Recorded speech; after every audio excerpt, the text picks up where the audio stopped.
சினிமால அம்மாவின் தியாகத்தை உருவமா காட்டி கடவுளா உயர்த்தி வைப்பாங்க. ஆனா ஒரு சாதாரண மனுஷியா அவங்களுக்குன்னு ஆசைகளோ தனிமையோ இருந்தா இந்த சமூகம் எப்படி பார்க்கும்? அத பத்தி பேசுற படம் தான் நூறு சாமி. முதல் நடிகர்களை பத்தி சொல்லணும்னா காஸ்டிங் ரொம்பவே பர்ஃபெக்டா இருக்கு. விஜய் ஆண்டனி, சுவாசிகா, அஜய், சக்தி, பாலாஜி சக்திவேல், கருணாஸ், தாமரை செல்வி என அப்படின்னு ஒவ்வொருத்தருக்கும் அவங்களுடைய கேரக்டர் வந்து கச்சிதமா பொருந்தி போய் நடிச்சிருக்காங்க.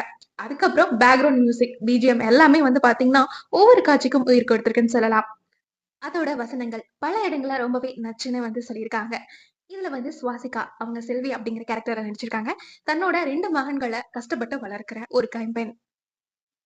தன்னோட தனிமையை போக்க மறுமணம் செஞ்சு கொள்ளணும்னு ஆசையும் படுறாங்க. அதுக்கப்புறம் வந்து மகன்கள் வந்து இதை எப்படி புரிஞ்சுக்கிறாங்க, இத கதை எப்படி போகுது, அதுக்கப்புறம் விஜய் ஆண்டனி அவர்களும் சுவாசிக்காவும் சேருவாங்களா, இந்த ஊர் மக்கள் இதை எதிர்த்து நிக்கிறாங்க. சோ இதப்படிதான் இந்த கதை போக போகுது.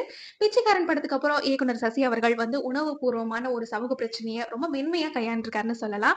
குடும்பத்தோட பார்க்க வேண்டிய ஒரு நல்ல உணர்வு பூர்வமான படங்க. G5ல ஸ்ட்ரீமிங் ஆயிட்டு இருக்கு. இப்ப கண்டிப்பா பாருங்க. இந்த படம் வந்து நீங்க பாத்துட்டீங்கன்னா உங்களுடைய கருத்துக்களை கமெண்ட் பண்ணுங்க. சேனலை சப்ஸ்கிரைப் பண்ண மறக்காதீங்க. தேங்க்யூ.